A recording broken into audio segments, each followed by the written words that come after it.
Welcome to Loan Officer Success Live, sponsored by Premier Lending, the show where the mortgage industry's top players pull back the curtain. Your host, Devin Dubuque, sits down with industry leaders, top producers, and game-changing mortgage tech innovators, all sharing their unfiltered strategies, bold ideas, and proven secrets for success. Get ready to take notes, think bigger, and play to win, because this is Loan Officer Success Live. All right, man. We've got a game-changing technology innovator on the call. Wait, I got that wrong. You literally just said technology wasn't your thing. No, we've got a top producer, Ashley Bedford, the mortgage magician from down in the sunny state of Florida. How you doing, Ashley? I'm good. How are you? Thank you for having me. Oh, having you back. This is a part two. Yeah, having me back. This is a part two. I stumbled into you at MortgageCon a couple of weeks ago. In fact, you actually saw me first, and you're like, "Hey." Yeah. Turns out we have a mutual friend, and Yes. she tried to introduce us, and we're like, "No. We know each other." Yeah. Good It's a stuff. small mortgage world. Small mortgage world it is. So, we've got a pretty interesting topic today, and this one may ruffle some feathers, but I think I'm good at ruffling feathers. I think you too, right? You're good with that? Mhm. Yeah. So, why other loan officers' deals keep ending up on her desk? Yeah. I wonder what that could be. So, Ashley, in your world right now, what's more common? Clean files or files that need saving? Files that need saving. I mean, I think equally anybody can do a clean file, right? But I say anybody, but that's the traditional W-2. But it's honestly the files that need saving that really should have had all the preparation up front, but instead other people's lack of preparation becomes my emergency. Yeah. So So let me ask you that, because when a file hits your desk as a rescue, what's typically the what went wrong? Like, what caused for that file to go wrong? not really knowing what to look at, or not fully understanding anything besides like a W-2 file, not knowing the guidelines, not asking the buyer the questions. I think that's really important. Like, ask all the questions up front before you can say anything. Like, don't just think, oh, yeah, I can do this and throw spaghetti at a wall, right? So it's just making sure that you fully understand the file, do your research, look at the guidelines. I mean, when I first started, you didn't have ChatGPT to look up the guidelines. Like, you can go to these resources to help you understand, because, guidelines are very gray and interpretable. They are. But ask, like, hey, what is this interpretation of it? Like, make sure you understand, and you're not just like promising something that you can't deliver. Well, you said something powerful the other day, and I love this. You said the barrier to entry in this industry is too low. Let me ask you this. If you could change one thing about the way loan officers are trained, or the way the loan officers do business, let's just talk about that. What would it be? 2 years of a training platform or working under somebody, maybe for like a small salary, or even like 6 months of solid training, like no money, because honestly, I worked for no money for 6 months. And anytime the LO was working, guess who was working? Me. And sometimes that was 1 o'clock in the morning. Yeah. So it was just what was necessary to learn everything. Getting into the office, I think, is really important, because that's how you learn. You're not learning sitting at home in front of your computer. I just think that we handle really big financial decisions. Like, you have to get a certification and degree to trade stocks. And I feel like that is less risky than the financial decision that we're making. Not that it's not equally as important for people's long term, but we're helping people buy actual houses. So not only just the investment portion of it, but the place that they live, their stability. Don't rob their stability. Yeah. Well, you and I were on a show the other day, because I host the MLO Live show with Scotty Hudspeth. And, you came on there, and I think you dropped a huge truth bomb. And, what you talked about, you boasted that you've never had a loan that missed closing, right? Because you always close on time. And we kind of backtracked that. We're like, well, how do you do that? Because this is not common in our industry. It's unfortunate that it's not common. It should be common, but it's not common, right? And you unrevealed the biggest thing that I think a lot of loan officers don't want to admit, which is the pre-approval process and what that looks like. So let's talk about that. Like, what should the pre-approval process look like when you're working with a professional? Every single document up front. Now, I maybe let you get away with no like recent W-2, maybe. Okay. But Right. for the most part, we are really going to get every single document, Yeah. like every single one. I need to make sure there's no hiccups. We're going to review it, make sure that there's no random IRS payments in there that we didn't know about, Mhm. because these are things that buyers don't know they need to tell you, Yeah. and you're not necessarily asking those questions. Yeah. So, effectively, how do you handle that? And this is another common conversation that we had on the show. How do you handle that when you're working with an agent and, we know some agents, they want it now, right? Like I want that client pre-approved right now and I need it because I want to go out and show them properties here in an hour, right? How do you have that conversation and say, hey, look, I'm not going to put you out there without a solid pre-approval. What does that sound like? Well, I think the most important thing is just reminding them it's for them. It's not necessarily something I want to do. Like, getting documents from a borrower is like the hardest thing. Getting them to fill out the application is nothing. It's just the documents afterwards. But I'm protecting not only my reputation, but I'm protecting their reputation. Because if I give you a file that doesn't close or blows up halfway through or at the end, if you go to present an offer for another one of your buyers, especially with my pre-approval, we're not getting that offer accepted because they remember. It's not about the 100 files you did good, it's about the one file you did bad. Mhm. Your reputation should mean more than your life because you can't get your reputation back, literally. can't. So it's a big, big thing is to protect your reputation and your agent's reputation and the client. Like no one wants to go find out. I mean, do you want to drive around and show somebody something that they printed a paper off? And I said, oh yeah, sure. They make $1 million. Great. Yeah. Well, I talk about this all the time with our teams. And, at the end of the day, you've got to protect your real estate agent's commission as well. We got to protect the client first, right? That's most important. But we also have to protect the real estate agent's commission because they work very hard, a lot of the times for no money to get to the lead. And then when they hand off that lead and they hand it to the wrong person, they're in some cases handing over $20,000, $30,000 or more in income. Yeah. And if you don't treat that like it's $20,000 or $30,000, then you're missing the boat because the agent expects that. They expect you to have as much care for their baby. I always like to say it's their baby, right? As you do, right? So how are you going to nurture that thing? What's that going to look like when you hand it over? And with saying that with a baby, like that's another reason I don't miss closing dates is I stay involved in my files. The number one thing that when I'm calling an agent to tell them, I'm like, yes, I verified all the things. That should be normal. Okay. That should be completely normal to verify all the documents. You should not have agents calling and asking that. That's sad, actually. But I also tell them you're not going to just be passed over to someone on my team. Like they'll be involved, but I'm here the entire time. And you'd be shocked how many of them accept an offer or entice their sellers because of that, because so many LOs are like, okay, here you go, call my processor. Now there's things, of course, I'm going to say, hey, email or get a pre-approval. Like I'm going to copy them in and do that. But beyond that, we're not doing that. Yeah. So what's the biggest mistakes that you see loan officers making in 2026 that's costing them deals? And apparently you should know because you're getting those deals. They're coming to you, right? A big thing in Florida specifically, and a lot of other states aren't having to deal with it quite as much, is condos. Yeah. I save so many condos, and it's because they don't understand the full. Yeah. They don't understand what they're looking at and read the things before you upload them to the lender. Like, that's right. Like, what's happening? Yeah. Well, and Florida's tough on what lender you're sending it to, because sometimes the interpretation, I'm going to be honest, I have one lender I send my condos to. And because I know they're going to close every time and they understand the full spectrum of them, and not everyone does. What's the secret? What's the lender? Who do they go to? United Wholesale. So, there you go. And it's just because I've literally, I did a pilot program with them to help like finesse these kind of things and educate. And because I was trying to educate and I was sending out, hey, send me your listings. Especially I do a lot of business in St. Pete and Tampa area, which is a huge problem.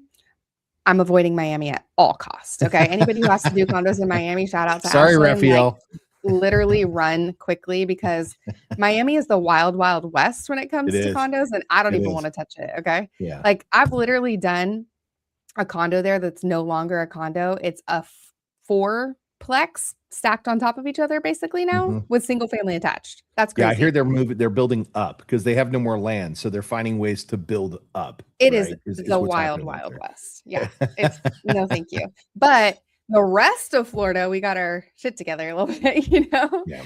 And so it's just about knowing what to look for. Like I'm doing one now and I've closed multiple in there, but the first time I ever got one to save in there was litigation, and it had gone all the way to the state of Florida, like Supreme Court. And so I had to get hold of like a district attorney, but doing the legwork and finding those connections. And don't just let the seller send stuff over, which a lot of these HOA management companies, but I actually used to be on the board of my condo, so they don't like me because I know what I'm talking about and I know what they're responsible for. Yeah.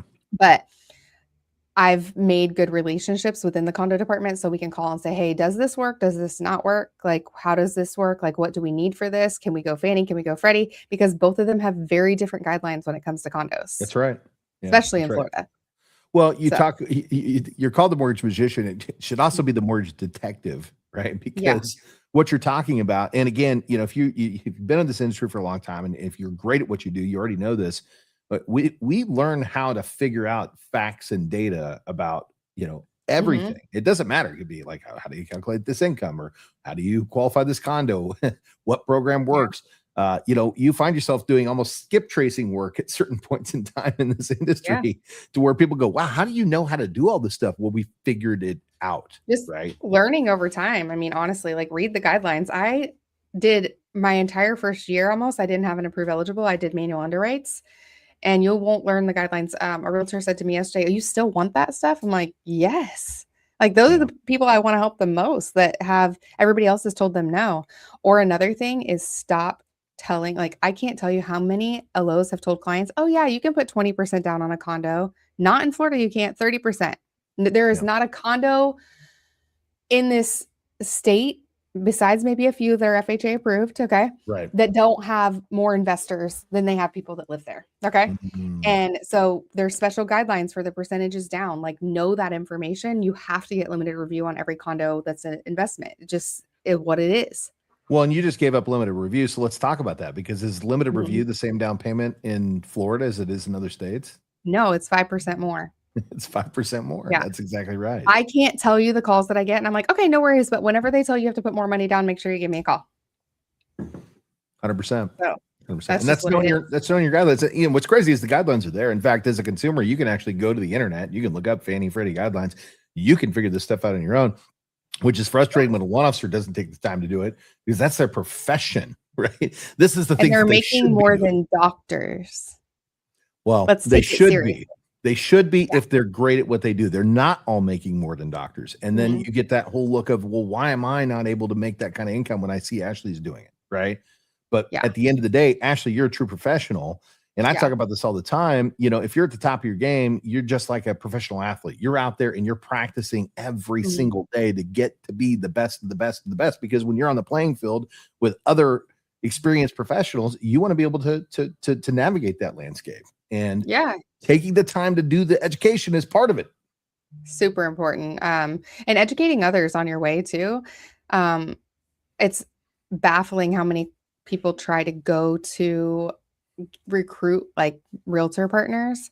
Why don't you just start with adding value and closing the loans? So what's that look like? What's value? What does that mean to you, Ashley? I mean, sometimes we record social media. Sometimes it's actually just closing the deal. You'd be surprised what value that actually is. Like, if you have a deal on time, the number one thing I say is, if you have a deal that's falling apart, call me. Like, I understand that you're loyal to your current person. Great. But if you have something that falls apart, give me a call. I have some alternatives that might be able to help you. Shop your lender, stuff like that. But just as important as rate is, sometimes the rate doesn't mean closing the deal, because guidelines are interpretation. And explain that to your client. Hey, this is a really sticky file. I think that we would have the easiest time for you here. How do you feel about this? Just being transparent. And it's not that you're doing anything wrong or anything like that. It's just literally making sure that the loan can close. It's about structuring. I've always taught people this way. When you're building a file, you don't want it to look like a Quentin Tarantino movie. And while we love Tarantino, right? Great director. At the end of the day, when the beginning is at the end and the end's in the middle, right? We have no idea how to actually analyze that when we're looking at that as a file. And, the other analogy I always say is, when you're in grade school and the teacher picked up the red pen when they first started looking at your paper, you knew he had problems, right? Yeah. You don't want him to have any reason to pick up that red pen. So if you structure the file in a way that when they pick it up, it reads like an amazing book, right? And it's simple to process from start to finish. The green Yeah. pen is being checked all the way through. And they're like, man, I love Ashley's files because every time they come over, I don't have to question what I'm looking at, right? All the T's are crossed, the I's are dotted.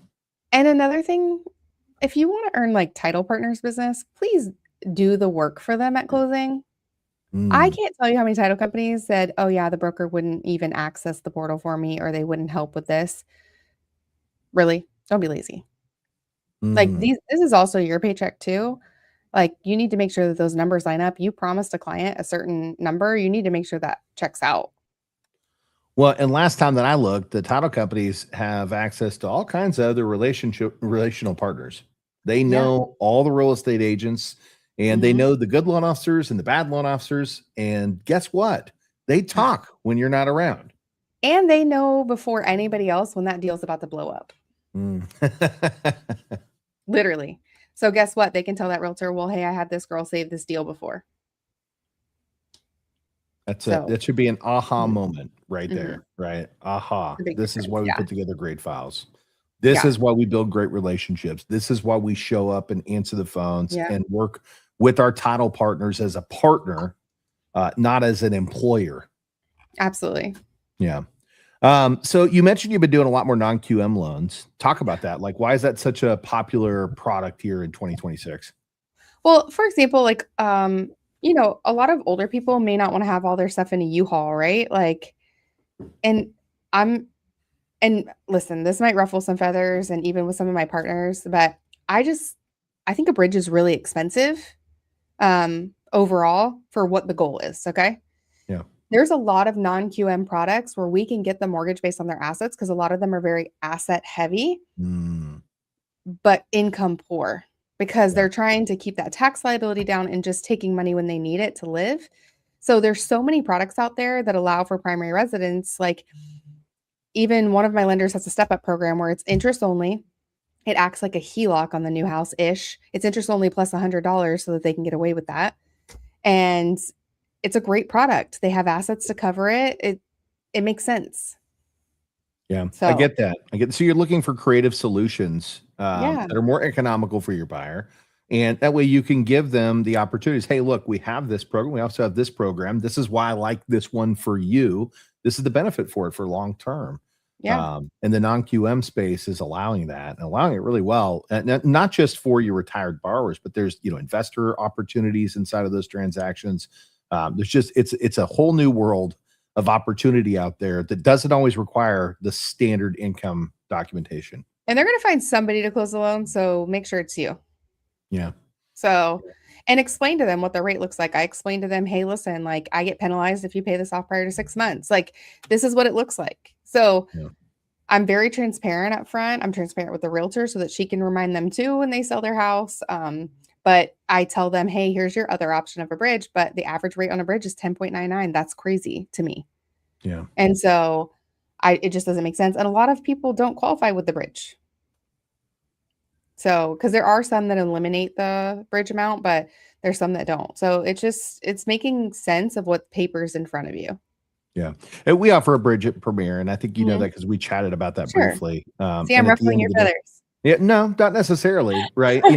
Because I think the bridge is for a particular consumer, right? Sure. It's not going to fit Mhm. every box. The Yeah. boxes it fits, fantastic for that consumer. It may be the perfect solution, but as you're Yeah. talking about, there's other opportunities out there, and that's why it's so important to know your products, right? Because now you can say, "Hey, look, there's another solution. Let me present it to you." And Mhm. now you become the educated advisor that's going to help your consumer make the right decision for them, not Yeah. just the decision that works for you and puts money in your pocket. Yeah, no, I mean, it's so important because there's even times where a realtor will call me and say, "Hey, you've got to step in on this deal." And I'm like, and they'll tell me the scenario. I'm like, I think I can help the LO fix this. Now, Yeah. if I call you and you're a jerk and you have your ego in the way, I'm going to take your deal. But if you're not and you're willing to talk through it and I can tell you how to save it, then we're okay. Like, Yeah. let me walk you through this because you don't know what you don't know. And there was somebody before me that taught me. So let me help you, but don't be a jerk. because I'm just trying to educate you. That's all. Yeah. Well, I love that, you have that Yeah. inside of you because that's not standard. Like, again, most of the time, an originator is just going to go, oh, they're an idiot. I'm going to take this deal and, move on. Yeah, Right. but the thing is that may not be what's best for the client or the seller or Thank you. anything. What if they have to close in 2 days? I have to get a loan estimate out. I can't close for 7 business days. Like, per law, like, there's nothing I can get around that, unless it's a non-trade file. That's And it. so we're stuck, and now you're making everybody wait 10 more days, and what if you're the back of a domino that is literally falling over and no one else can close? Well, it's called integrity and you've got a lot of it. So, So it's a yeah. it's a big thing. So just make sure you're doing what's best for the client. Like, I had a client the other day, I turned down a $2.5 million deal. I felt like he was getting a great deal, and I was like, "I could probably match this, but you've already done all the work. This guy is your friend. Let's not ruffle the feathers, but if you have anybody else in the future, have them give me a call." I love it. I love it. And I'm sure they will because you And solved their problem and didn't expect mhm. compensation. Right. Well, in the beginning, I would get really, like, irritated and, emotional when people didn't use me, but now I say, "I completely understand. This is what's very best for you and your family, and it's super feasible. If you'd like, I can review and make sure that I'll review your documents complimentary," especially new builds, because let's just be honest, I'm not gonna have somebody walk away from $30,000 that the builder's giving them, Right. whether they're building it into the price or not, okay? That's crazy. Call me for a refinance later whenever you're ready, and offer them that, and then say, "Hey, would you mind leaving me a Google review when you have time for my service thus far?" Mm, That's it. that's I love that. That's an amazing nugget right there because And in the beginning of my career, I was like, "Whatever, your loss, bye." well, what changed? What was the change for that, to pass you over that to that next level where you understood So the somebody value of it? once I wish I could remember who said this, but honestly, we're not entitled to anybody's business. Yep. And ego's expensive. Will lose you a lot of things. And so get out of your own way. And then the deals that are meant for you are meant for you. Fire people that are jerks, realtors included. I don't care if they're sending you 20 deals. Go get 20 from someplace else of people that are nice to you. I love that. So, I love and that. listen, Well, realtors are getting smoozed every day too, by the way. So, like, they're trying to balance that loyalty. And of course, you'll have some that are loyal, but take the deals that you can get from them and then, be there to save the ones that you can't. amen. Well, Jessica Mhm. Hallway's tuning in. She says, "You are so inspirational, Ashley. This is my second time listening to you." So it looks like you got some Aw. fans on the call today. See, I'm so technologically deficient that I didn't even realize there was comments on the side, but now I Watch, see I can look at it. that. What I can even pop it right up on here. There's Jessica saying. We've got some other comments on here. I don't know what they mean, so I'm not gonna pop them up here. Yeah, Actually, let's do it. Are you guys R cubes? That sounds probably not good. Uh, it's like probably I'm not not. gonna try to decipher that. I don't want to know And what that huh? is. Yeah, yeah, we got exactly. So, well, something that we talked about the other day, and you're in Florida, so I think let's go ahead and bring it up. You were talking about taxes and escrow shocks. Yes. What's happening in Florida right now? That actually concerns me the most about what our and listen, I don't use this word to scare anybody, but, like, the foreclosure rate, because even though I'm educating as well buyers with taxes, think about in January right now in Yeah. Florida, right? They're buying right now. In a year from now, do you think they remember half of what I told them? Even if I, like, put the red alert out, post it on my social media, Yeah. tell them if they don't remember anything else I talked about, remember to file Remember homestead, this. add a calendar invite. I literally have them add a calendar appointment on their thing. They Yeah. still forget. All Mm. of them. I don't care. If a realtor is your best friend, they still forget. I've had realtors call and text their clients and they still forget to file Yeah. homestead. So the problem is that a lot of LOs and a lot of new builds, unfortunately, are not preparing clients for what the property taxes look like. And Mm. I have never seen property taxes this high in all of my career. Like, we've got Same. somebody the other day, $475,000 purchase in Orange County, $8,000 tax bill. Yep. That's a big, I didn't even expect when I prepared them for it to be that high. And these estimators are a joke because they're giving such a 3% wide here in range. Texas, by the way. 3%. It's it's crazy. And Yeah. so I'm concerned. So I had somebody call me today, went to a new build, and we're gonna do a refi for him to recapture, because some servicers will extend it over 48 months, which, Right. okay, you're just gonna be paying your taxes for 48 months. That's super fun too. Um, but he can't afford a $900 payment. Thankfully, his rate is a little bit higher, so we can get his rate down and we can refinance and kind of like absorb some of that in there. But they can't afford 900. I don't know about you, but I don't even want to pay $900 extra a month on my mortgage. Yeah. Yeah. Like, and just to put that in perspective, you're listening and you're like, I'm not 100% sure what Ashley's talking about. We'll just kind of break it down for you into layman's terms. So basically, when you buy especially new construction, it's unimproved. And it's like $300. Yeah. So unimproved means that it's just the land value, not the value with the property that's actually now placed upon it. And so what happens is you purchase that property, and let's say that at that time, the taxes are only based at, like Ashley said, $300. However, we know that, in your case, you said about a 2% tax rate. Let's just say it's a $400,000 house. 12 months later, when the tax bill comes out, that becomes $300 grows to $8,000, right? And so now your investor who's setting up an escrow account for you has to short your escrow account or send you a bill to write a check for $8,000, right? And you get the choice. It's like, hey, either write us a check for $8,000 and now your new payment goes to this and we'll divide the 8,000 by 12, or 16,000 divided by 12 because it's double. That's it. Exactly. So, because do you we got guys to make pay sure your that next taxes year, backwards in Florida or in Texas? Do you guys pay your taxes in arrears or in forward? Yeah. So we paid, in December, we paid the 2025 taxes, right? So same thing in November. And so that's another problem is that we might set up an escrow account correctly, but the taxes didn't adjust yet because of the time that they closed.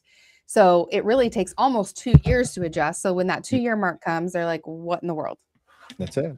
Oh, and what a crisis that is, because again, imagine you have, $300 tax that was originally assessed at, which, to put that into perspective, $300 divided by 12 is $25 a month, right? So that's what they're collecting for your escrow. But at the end of the year, they find out it was $8,000. They're going to divide that by 12. So they should have been collecting $666. However, now you're a year behind. So unless you write a check for the $8,000, they're going to have to increase your escrow over the next 12 months to about $1,300. Or, as you said, some lenders are now extending that out to 24 months to recapture. I have some at 48 months right now. Wow. Because that's the only way that they can making the home not affordable. Go into foreclosure. Yeah. Yeah, it's unfortunate. So it's unfortunate. So how do you handle that personally? So do you build it, like, do your lenders allow for you to build in the projected taxes up front? And I explain to them too, because honestly, a lot of times, and then as long as I can view that they're pretty financially responsible, I'll say, hey, why don't you just waive that? Because even on VA and some lenders, we can waive escrows. FHA, we can't, but it just will give a different, it will just help them put some money aside. But some people can't put that aside. So but the thing is even like Dirk said, like being proactive, I'll be honest with you, it doesn't matter how proactive you are. It's the timeline and so much going on. Even when I have them set a calendar invite, they all forget. And it's not any fault of the borrower or anything. It's just there's so much information happening during the time. Right. That what do you do? Well, and we'll go back and we'll talk about the timeline is also for setting your homestead exemption. So again, when you're purchasing, again, if you're a home, and most people are in here probably, in our industry, but if you're not in the industry and you're a client, you're listening in, when you're purchasing a home, you have the ability to put a homestead exemption because this is your primary residence on the property. And that actually decreases the amount of taxes that are collected. So they add certain exemptions to your tax rates. And this will allow for you to not overpay your taxes. And I'm going to tell you right now, if you're on here listening right now and you're like, I've never filed this. I've been in my house for 3 years.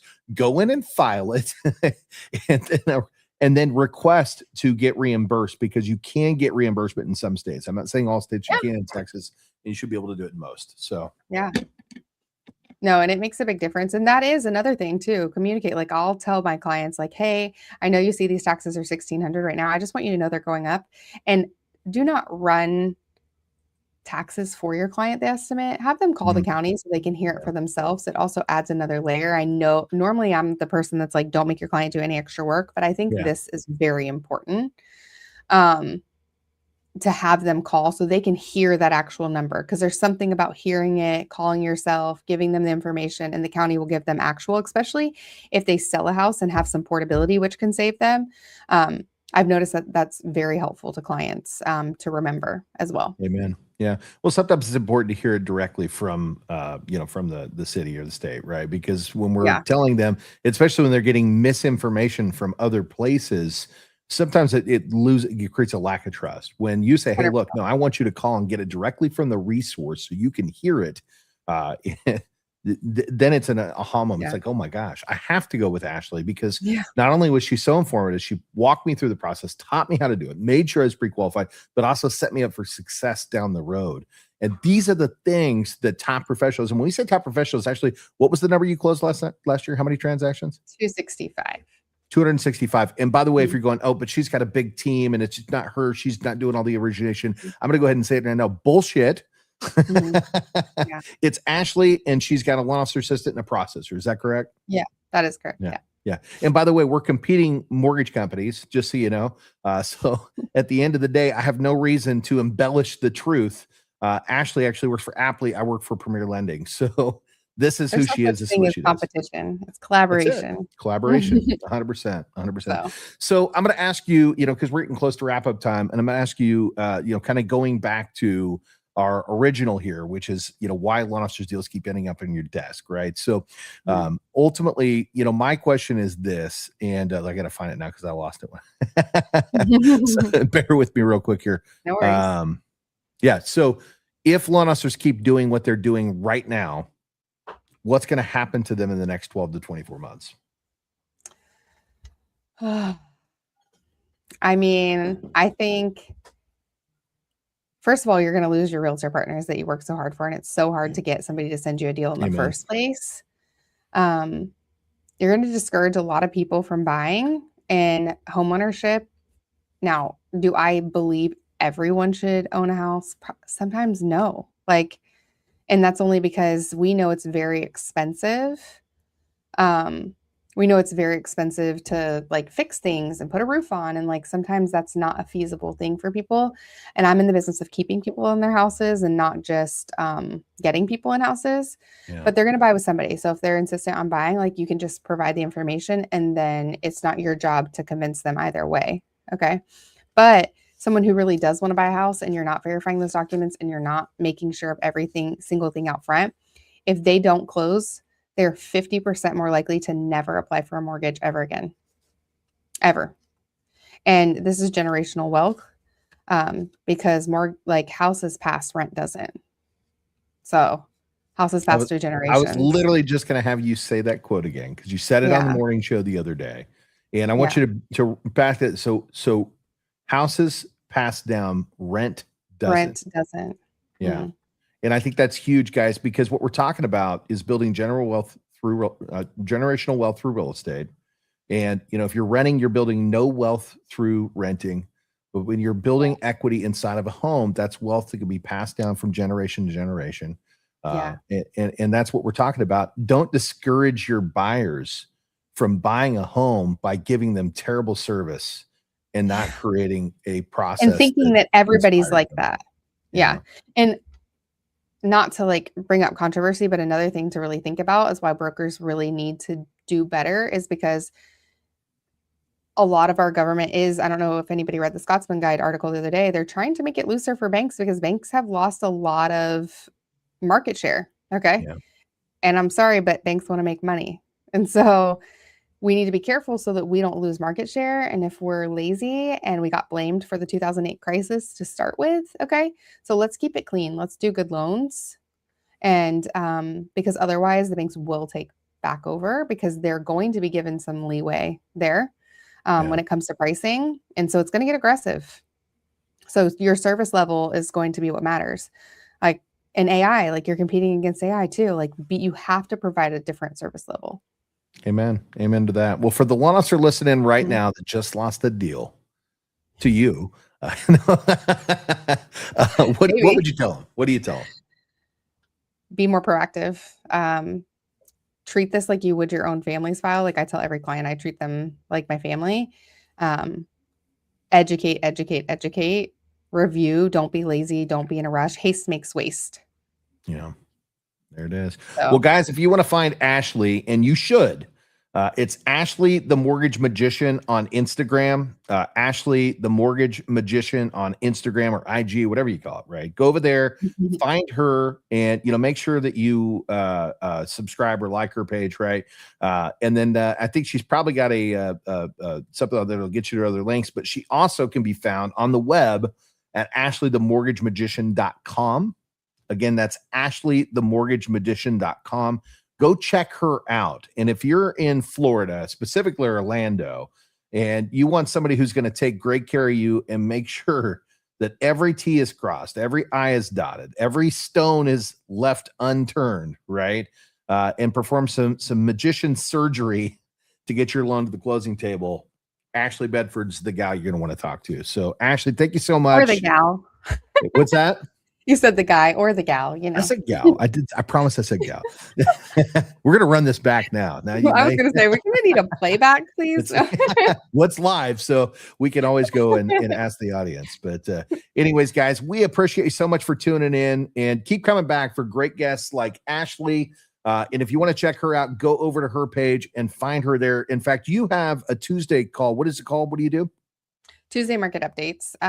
Just breaking it down in ABCs, like what you want to know about rates, because my biggest pet peeve is stop sharing rates without APR and scenarios. If I see one more realtor or loan officer, I cannot stand it, because if a 580 calls you and wants that same 5.25%, you can't give it to them.